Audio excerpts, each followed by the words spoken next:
Hi there, I'm Jeff Wilson for Worthington ProGrade. Now, as you can see, there are several models of ProGrade torches, so there's one that's right for whatever job that you have to do. In this video, I want to show you the ProGrade 5500. Now, unlike the other torches in the ProGrade line, which use propane or MAP Pro fuel, the 5500 uses a combination of MAP Pro and oxygen. This combination packs a powerful punch, and it creates the kind of high temperature flame that you need for cutting, brazing, and welding. Now, in the next few minutes, I want to cover two key things about the 5500, how to light the torch, and then how to adjust the flame for the particular job that you're going to do. First, a couple of safety pointers. Be sure that you wear protective gloves and eyewear, and be sure to follow proper safety procedures when you're lighting the 5500, or really any torch. And with the 5500, never open the oxygen valve until the fuel has been ignited. Read and follow all of the instructions and warnings that come with your torch and appear on the cylinder. A failure to do so can result in property damage, personal injury, or even death. Now, when lighting a torch, always make sure that it's pointed in a safe direction, and only use a torch in a well-ventilated area where there are no combustible or flammable materials. Okay, now as you saw a little earlier, the 5500 torch utilizes two fuel cylinders. This cylinder contains oxygen, and this one contains Worthington ProGrade MAP Pro fuel. Now, to light the torch, you're going to first open the valve on the MAP Pro cylinder. You never light the torch while the oxygen is flowing, only when you've turned on the MAP Pro fuel. And always be sure you use only a spark igniter to light the torch. Never use a match or a cigarette lighter. This is an important safety precaution that you need to observe. Now begin by opening the MAP Pro fuel valve. Open it slowly, just a little, till you hear the gas flowing from the nozzle of the torch. Okay, then hold your spark igniter at a 45-degree angle to the tip of the torch and fire the igniter. After one or two strikes of the igniter, the torch should light. Okay, the flame should look like this, soft yellow in color and between 4 and 6 inches long. Now it's time to add oxygen, but this is something you want to do very, very carefully.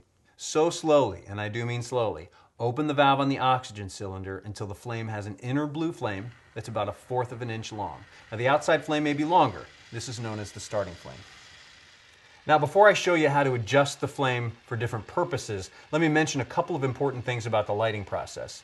If the flame goes out while you're adding the oxygen, that means you've probably increased the flow of oxygen too quickly. That's why I said to do this very, very slowly. Now, if that happens, you need to first turn off the oxygen, then turn off the MAP Pro valve and start the torch ignition procedure from the beginning. And remember, you never turn on the oxygen while you're igniting the torch. Now, if the torch simply won't ignite, turn off the MAP Pro valve and wait 5 minutes before you try to light the torch again. This will avoid a buildup of flammable gas around the area of the torch. Also, be sure to never open the valve and allow gas to flow unless you're lighting the torch. If you do that, you're going to release high amounts of gas into the air around you where it could ignite and cause an extremely dangerous situation. Now, this is a good time for me to point out that you'll be burning oxygen much faster than the MAP Pro fuel. Depending on what type of job you're using your torch for, your MAP Pro fuel will last approximately 2 hours.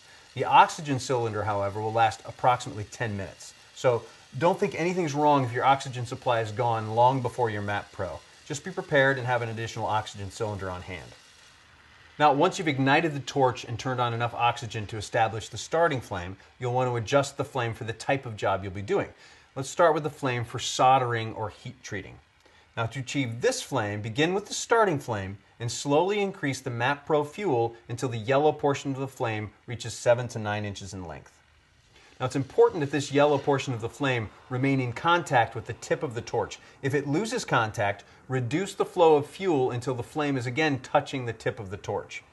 Now, as you're making these adjustments to the MAP Pro fuel, the oxygen flame, the small blue flame, should remain about 1/4 of an inch long right at the tip of the torch. Now, by making some further adjustments in this flame, you can establish the proper flame for welding and brazing. Start with the soldering heat treating flame, then slowly increase the flow of oxygen by opening the valve on the oxygen cylinder. Okay, increase the oxygen until the small blue flame is about 1/2 inch long at the tip of the torch. That's about twice the length it was when we started. Okay, the last type of flame is for cutting. To establish this flame, start with the welding brazing flame and slowly increase the flow of MAP Pro fuel until the yellow flame is about 5 inches long. Then slowly increase the flow of oxygen until the inner blue flame is less than 1/4 of an inch long, and you should hear a hissing sound with this flame. Now the very tip of the blue flame will be the hottest part of the flame and should be brought into contact with the metal that you intend to cut. Now, shutting down the torch is easy. You start by turning the oxygen off first. Turn it clockwise until it's off, and then the MAP Pro Fuel, again, clockwise until the torch is off. And there you have it. 3 different flames, each with a distinctly different purpose, all created by making the proper adjustments in the MAP Pro and oxygen fuels that were included in the ProGrade 5500. Now this is a most useful torch, especially designed for doing some of the toughest jobs a torch is meant to do. Of course, with any tool that uses fuel and flame, misuse can be dangerous. So, once again, read and follow all directions and warnings that come with your ProGrade 5500 and appear on the fuel and oxygen cylinders. To learn more about Worthington ProGrade and how to get the most out of your hand torch, visit our website at www.worthingtonprograde.com and be sure to watch all of our other product videos. Remember, when you have a ProGrade torch in your hand, you are holding a precision-engineered, high-quality tool just like the pros use. Use it carefully, use it correctly, and you'll do a job that you can be proud of. I'm Jeff Wilson. I'll see you next time.